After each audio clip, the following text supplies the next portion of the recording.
कितने शीरी हैं तेरे लब के रकीब, गालियां खाकर भी बेमजा ना हुआ।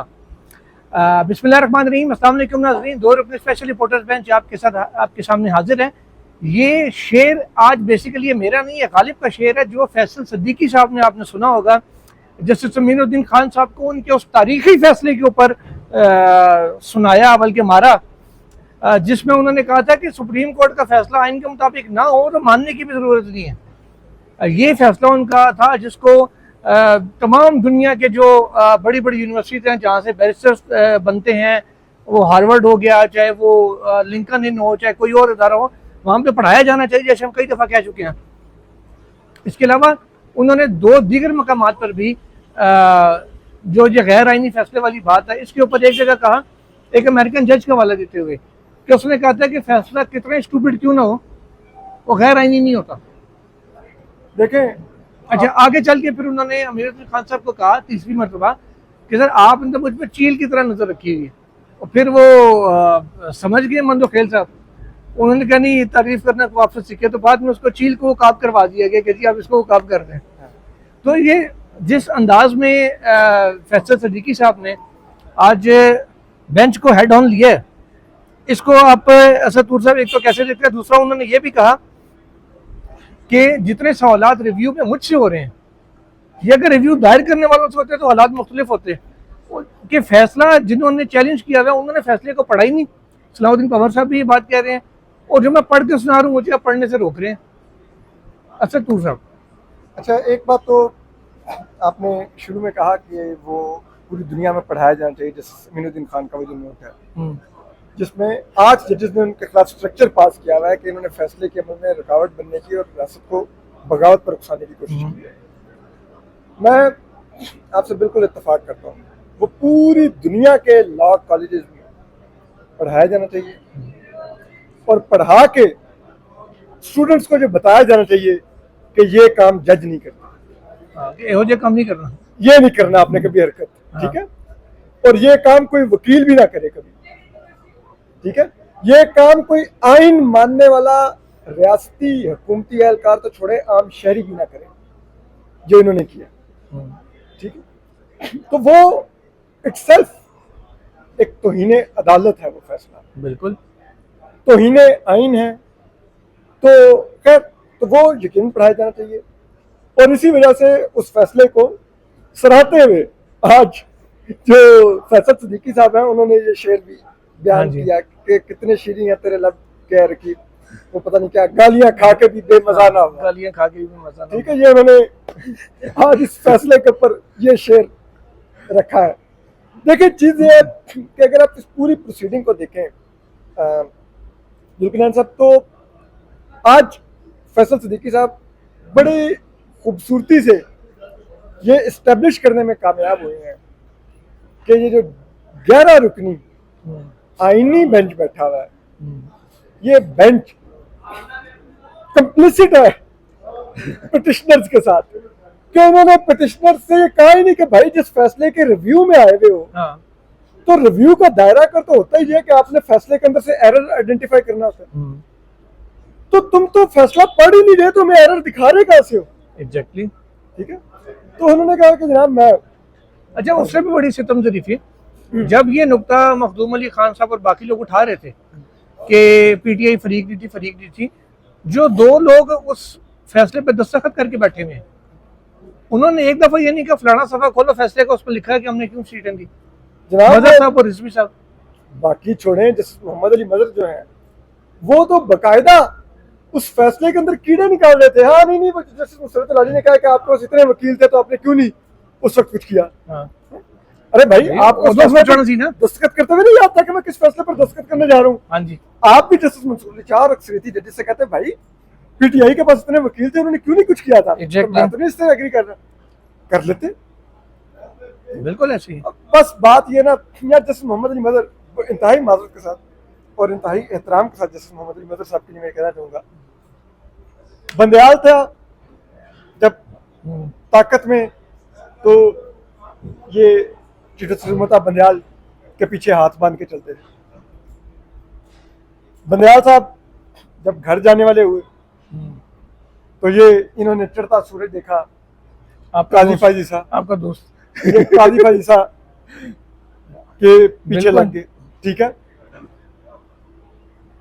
फिर अब जब काजी जा रहा था, इन्होंने देखा कि हो सकता है मंसूर अली शाह चीफ जस्टिस बन जाएगा, ये पहले उसके करीब हो गए। फिर मंसूर अली शाह साहब को तो जो हो गया एस्टेब्लिशमेंट ने, उनके अपने लोगों ने उनकी पीठ में छुरा घोंपा। लेकिन एक बात हम माने उनकी, वो याहिया साहब के पीछे नहीं गए, वो डायरेक्ट मीनुद्दीन खान साहब के पीछे गए। जी कह रहा हूँ ना। तो अब वो मीनुद्दीन खान साहब के साथ हैं, और फिर उनको ये भी नजर आता है कि वाकई चीफ जस्टिस के लिए भी कंसिडर हो सकते हैं। तो वो वैसे उन दोनों को यही लग रहा है, पता नहीं बनेगा एक। हाँ, लेकिन यार मेरा माजरत के साथ जज की पर्सनालिटी होनी चाहिए यार, जो अपने किसी स्कूल पर खड़ा होता है, वो माजरत के साथ, इंतहाई माजरत के साथ, वो आलू नहीं होता जो हर हंडिया में फिट आ जाए, कि चिकन के साथ भी आलू पक जाएगा, बीफ के साथ भी आलू पक जाएगा, वो टिंडे के साथ भी पक टिंडे के साथ भी पक जाएगा, बिरयानी में भी चल जाएगा। नहीं ना यार, यू आर अ जज ऑफ सुप्रीम कोर्ट। अच्छा, फैसला सिद्दीकी साहब ने आखिरी जो जुमला बोला बिल्कुल आज हियरिंग के एंड पे, उन्होंने कहा था, क्लियर किया बेंच को कि नाइंसाफी के खिलाफ मुज़ामत हर सूरत होगी। उस पर मुसर्रत रईस साहिबा ने कहा कि ये तो आप शायद को धमकी दे रहे हैं, लेकिन उसके बाद हियरिंग खत्म होगी तो आगे मामला प्रोसीड नहीं हुआ। और हिलाली साहिबा ने आज बार बार एक ये सवाल किया कि पीटीआई तो पार्लियामेंट में थी ही नहीं, तो उसके पीटीआई को आप लोगों ने ज्वाइन क्यों नहीं किया, उसको सीटें कैसे मिली। बार बार वो दूसरा ये भी पूछती रही कि सुन्नी जिहाद काउंसिल के सरबराह ने ये क्यों नहीं बताया जो लोग आज़ाद शामिल होते कि मैं तो खुद आज़ाद लड़ा हूँ। अब इन सवालों के जवाब अगर वो फैसला एक दफ़ा खोल के पढ़ लें तो मिल नहीं जाएगा। हमें पता है किस पैराग्राफ में, तो उनको क्यों नहीं पता। मेहनत करनी पड़ती है। ये जजेस तो इतने आज बोर लग रहे थे कि जैसे हाशिम काकर ने कहा कि आप 500 सफ़े पढ़ेंगे तो हम अपना इंटरेस्ट लूज कर बैठेंगे। तो जो सुनते हुए इंटरेस्ट लूज कर बैठेंगे वो पढ़ेंगे कितना, ठीक है। और जहाँ तक मेरी अंडरस्टैंडिंग है, जैसे हाशिम काकर साहब तो क्रिमिनल लॉ के एक्सपर्ट हैं, बिल्कुल, फौजदारी के, हाँ, लेकिन वो बहरहाल आईनी बेंच का हिस्सा। नजवी साहब भी हैं, पवन साहब भी हैं, और नदवी साहब तो उन्होंने तो जजों को बाइस कह दिया आज। उन्होंने अपनी एलिवेशन आज बता दिया कि उनकी एलिवेशन क्यों है। और उन्होंने ये भी, वैसे उनकी एलिवेशन से सुप्रीम कोर्ट में फिर आईनी बेंच में सिलेक्शन से ये जाहिर हुआ है कि एस्टेब्लिशमेंट ने पैगाम ये दिया है कि देखें, जस्टिस मुज़ाहिर अकबर नकवी जब अपने मदार से बाहर निकले तो क्या अशर हुआ, और अगर आप पैवस्ता रहे शजर से तो चाहे chief justice Lahore high court ना बन, हम आपको कहीं और अकोमोडेट कर देंगे। अच्छा, वरना जिन जजों को उन्होंने कहा 22 करार दिया, उनमें से 2 वहां मौजूद थे, उन 2 ने भी ये नहीं कहा कि जिसमें 22 कहां से नजर आ गई। जी मैं असल मुद्दा ये है ना भाई कि जिनके फैसले में से कीड़े निकाले जा रहे हैं उसको गैर आईनी कहा जा रहा है, उसको 22 कहा जा रहा है कि जज ने जानिबदारी बरती, ये किया वो किया, वो खामोश बैठे एंजॉय कर रहे हैं। मैं यही तो कह रहा हूँ यार, देखिए इसीलिए तो जाहिर होता ना कि ये आईनी बेंच क्यों ये जजेस मुंतखब किए गए हैं। और देखें, एक बड़ी सादा सी बात है, जब जज केस सुन रहे होते हैं तो उन्होंने इम्पार्शियल होकर केस सुनना होता है, लेकिन जब वो कंक्लूजन पर पहुंचते हैं और फैसला देते हैं तो वो किसी एक पार्टी के हक में फैसला होता है, तो फैसला तो होता ही बायस है, या आप हक पे होंगे या मैं हक पे होऊंगा।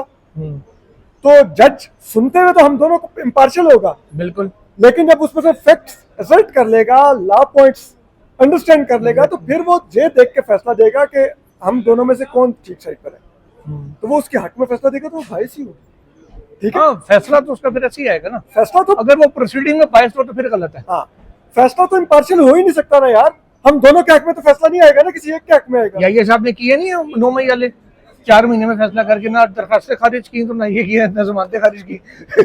इसीलिए तो मैं कहता हूँ कि वो पोलो के कोटे पे चीफ जस्टिस बनेंगे, ठीक है, पोलो प्लेयर है वो। तो बात यह है कि बड़ा ही गैर मुनासिब रिमार्क से कि जी जजेस ने जब अपनी बायस, क्या बायस है आप, फिर हम बायस की बात करें, मॉडल टाउन की आपकी रिपोर्ट क्या थी, हम कहें कि आप बायस जज हैं, आपको जुडिशरी में नहीं होना चाहिए। नहीं भाई, आपको सुख लगता होगा कि ये फैक्ट्स हैं, ये नून ने किया हुआ, आपने एक रिपोर्ट लिख दी। बिल्कुल। तो जजेस की बायस नहीं होती, वो फैसला होता है जो अल्टीमेटली किसी एक पार्टी के हक में ही जाना होता है। अगर 22 देखनी है तो फिर इमरान खान साहब जब वीडियो लिंक पे अपीयर हुए थे, हाँ। अभी उन्होंने बात करनी शुरू की थी, तो बेंच के एक रुकन साहब ने, जो काजी साहब नहीं थे, उनको टोकना शुरू कर दिया था, नहीं नहीं आप अभी ये ना कर रहे हैं, आप उस पर करें, आप ये बात करें, आप वो बात करें। तो उन्हीं साहब ने फिर उनके खिलाफ फैसले भी बहुत दिए, और वो आज वो साहब इतनी पावर में है कि उनकी पार्टी को दी गई सीटें भी छीन रहे हैं। बाइसें तो ये होती है जब मुस्तकिल आप एक बंदे के खिलाफ चली आ रहे हो, चली आ रहे हो। हाँ वही ना, तो जस्टिस मीनुद्दीन खान क्या बात करने लगे, लाइक ठीक है, तो आपका अपना या तो बड़ा शानदार माजी हो तो आप दूसरों पर उंगलियां उठा रहे हो। यार आपका हमें कंडक्ट पता नहीं है कि किस तरह से काजी ने कमेटी तुड़वाई, उस कमेटी में आपको लिया जस्टिस मीनुद्दीन खान को, फिर वही जस्टिस मीनुद्दीन खान वहां पर बैठ के तमाम ऐसे बेंचेस की तश्कील देते हैं जिसमें से तमाम फैसले इस्टेब्लिशमेंट की फॉर्म 47 की लास्टिक वाली हुकूमत के हक में आते हैं, उनसे आइन साजियाँ होती हैं, सुप्रीम कोर्ट तबाह होती है, फिर उन्हीं मीनुद्दीन खान साहब को आइनी बेंच का सरबराह बनाया जाता है, और अब तक जुडिशल कमीशन ऑफ पाकिस्तान में तमाम इजलासों में अमीनुद्दीन खान साहब कंसिस्टेंट है, उन्होंने तमाम वोट हुकूमत के साथ दिए हैं। अच्छा, एक चीज जो मुझे नजर आ रही है, कि वो बायस नहीं है। एक चीज जो मुझे नजर आ रही है, हिलाली साहिबा और मजहर साहब, ये दोनों मुस्तकिल भागने की कोशिश कर रहे हैं बल्ले वाले निशान के फैसले से, बल्कि मजहर साहब तो अपने लिखे दूसरे फैसले से भागने की कोशिश कर रहे हैं जिस पर उन्होंने साइन किए हैं। तो ये जब आपने अपने फैसले का दिफा ही नहीं करना, भागना है अपने फैसलों से, तो फिर बंदा ऐसे फैसले देने से पहले सोच ले। मैं यही कह रहा हूँ कि यार मतलब जो जज ऑफ सुप्रीम कोर्ट, आप कोई जिसे कहते हैं ना वो हंडिया का आलू नहीं है कि आप हर डिश में फिट हो जाएंगे। आपने जब फैसला देना होता है तो आपने उस फैसले के असरात आपके ज़हन में होने चाहिए। आप सुप्रीम कोर्ट के जज हैं, आपके फैसले ज्यूरिस्प्रूडेंस बना रहे होते हैं। बेसिकली जज तो मुस्तकबिल को देख के फैसले करते जी, हैं। क्योंकि वो सुप्रीम कोर्ट के जज का फैसला ज्यूरिस्प्रूडेंस बनता है, यस। वो लोअर कोर्ट का जज नहीं होता।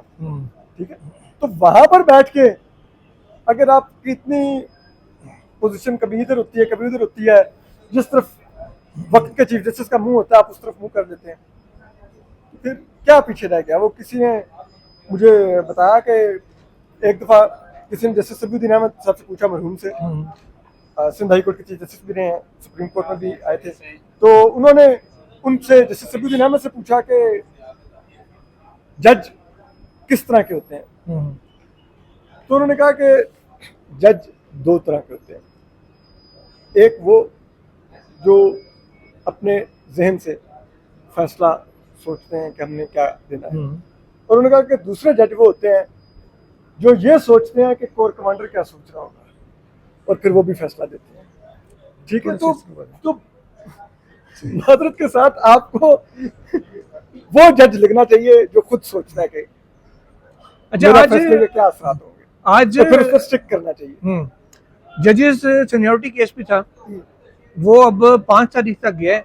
उसमें आज सलाउद्दीन साहब, आपने सबीउद्दीन साहब की बात की तो उनके बेटे मुझे सलाउद्दीन साहब याद आ गए, जो आज रिबटल दे रहे थे जजेस की जानिब से। उनकी जानिब से आज बार बार कहा गया कि अटॉर्नी जनरल ने फलां बात कही थी, दिस इज इनकरेक्ट, ये बात कही थी, ये गलत है, ये बात कही थी, ये भी गलत है। तो अटॉर्नी जनरल साहब बड़ा एक तरह से जोश में आ गए, उन्होंने कहा कि जनाब ये तो मेरे पे पर्सनल अटैक करो। उन्होंने कहा भाई दलाइल आपने दिए तो आपका ही नाम लेके कहूँगा ना कि आपने बात कही थी जो फैक्चुअली गलत है। तो अब क्या लगता है आपको कि उस बेंच में गवर्नमेंट का केस कमज़ोर है, जो फ्रस्ट्रेशन होना शुरू हो गई है, और उस बेंच में इस बेंच के अरकान भी मौजूद हैं, तो वहाँ पे आपको उनसे कोई फेयरनेस की तवक्को लगाए बैठे हैं या क्या है? देखिए, आपने पहली बात बिल्कुल जो पिन पॉइंट की कि गवर्नमेंट का केस बहुत कमज़ोर है, और आज जो सलाउद्दीन ने रिबटल में जो हशर किया है गवर्नमेंट के केस का, वो देखने से ताल्लुक रखता था। और उसका सबसे बड़ा सबूत ये था कि अटॉर्नी जनरल मंसूर उस्मान अवान साहब वैसे बड़े कूल माइंडेड इंसान हैं, रिएक्ट नहीं करते, गुस्सा नहीं करते होते हैं। लेकिन आज वो 3 दफा उछले अपनी सीट से, और उन्होंने आके बीच में मुदाखलत की, आर्गूमेंट्स में। जजेस ने भी उनको कहा कि आप बैठ जाए, अपने रिबटल में जवाब दे दीजिएगा, क्योंकि उन्होंने भी रिबटल देना है। वो अपने रिबेटल का वेट नहीं कर सके, वो उनको आइडिया होगा था कि एजी साहब का कौन सा रिबटल है? रिबटल तो पिटिशनर का होता है। बस यहाँ पे उन्होंने एक और भी उनको ऑप्शन दिया कि आप एक और रिबेटल दे दीजिए। ये पता नहीं कौन, तो खैर आई नहीं पेंशन ना जी। हाँ, वो तो कुछ भी कर सकता है। हाँ, है। तो ये जाहिर कर रहा था कि नजर आ रहा था अटॉर्नी जनरल को कि जो मैंने रेत की दीवार खड़ी की थी ना, सलाहुद्दीन अहमद साहब उसको रोनते हुए गुजर गए। ठीक है, तो वो एक चीज थी। तो वहां पे केस इतना कमजोर है कि अब जजेस क्या करें उनके लिए, क्या करें उनके लिए, जब उस केस में हुकूमत ने इतना दो नंबरी की हुई है, इतनी दो नंबरी की हुई है, इट्स ऑन द सरफेस। ठीक है, ये भी नहीं है कि लाइक आज सलाहुद्दीन अहमद साहब ने आज बेंच को समझाया कि आर्टिकल 200 ट्रांसफर के लिए, आर्टिकल 175A मुस्तकिल तैनाती के लिए। आप 175A का काम 200 से नहीं ले सकते, आप 175A को रिटर्न नहीं कर सकते। बिल्कुल। फिर उन्होंने ये भी कहा कि इन्होंने आपसे ये भी झूठ बोला कि हमने इलाकाई जो नुमाइंदगी है उसका तनासुब पूरा किया। उन्होंने कहा जिस वक्त लाहौर हाईकोर्ट से जज लाए हैं, ऑलरेडी लाहौर हाईकोर्ट के पंजाब के डोमिसाइल के 3 जज थे, 33% नुमाइंदगी थी पंजाब की। तो ये जो कह रहे हैं कि हम फेडरलिज्म को फरोग देते थे, तो खुद अपने फेडरलिज्म को की नफी कर रहे थे। और जो जुडिशियल कमीशन इजलास के मीटिंग मिनट्स हैं जी, उसमें भी इस बात का कोई जिक्र नहीं है। याहिया अफरीदी साहब ने बाद में ये चीज शामिल की, जी, जी, या बाद में कहना शुरू किया रिजॉइस करें, मुख्तलिफ लैंग्वेजेस के लोग आ रहे हैं। और ये भी बात एग्जैक्टली सलाहुद्दीन साहब ने बड़ी खूबसूरत एक और दिल रखी। उन्होंने कहा कि देखिए, आइन और कानून में कहीं सुप्रीम कोर्ट या हाई कोर्ट में इलाकाई नुमाइंदगी का जिक्र नहीं है। बिल्कुल ठीक है, उन्होंने कहा लेकिन सर नौकरी का कोटा तो नहीं है ना, अंदरूनी सिंध, शहरी सिंध, देही सिंध, अंदरूनी पंजाब तो बैरूनी पंजाब। उन्होंने कहा लेकिन जो जुडिशियल कमीशन ऑफ पाकिस्तान के रूल्स हैं, उन रूल्स में इलाकाई और जुबानों की बुनियाद पर जिक्र है नुमाइंदगी का। उन्होंने कहा जहां पर जुडिशियल कमीशन ऑफ पाकिस्तान के रूल्स में जिक्र है वहां पर ये उस ऑप्शन को इस्तेमाल नहीं कर रहे। ठीक है, उन्होंने कहा बाहर जहाँ पे आइन और कानून में जिक्र नहीं है वहां पर ये निकाल के ले आए। ठीक, उन्होंने कहा अगर इनको इतना ही शौक था इलाकाई नुमाइंदगियां पूरी करने का तो जुडिशियल कमीशन पाकिस्तान में तैनातियां कर लेते, वहां में मेजोरिटी ईडी की है ना, अपनी 15 लगाते। तो ये सब कुछ उन्होंने आज एस्टेब्लिश किया। फिर उन्होंने एक और जो आज बहुत ही खूबसूरत एक वो चीज उन्होंने अदालत को समझाई। उन्होंने कहा देखिए, क्योंकि जैसे मोहम्मद अली मजहर ने कहा कि हम जो फैसला करेंगे ये केस ऑफ फर्स्ट इंप्रेशन है, तो इसके मुस्तकबिल के तबादलों और तैनातियों पर भी असरात होंगे।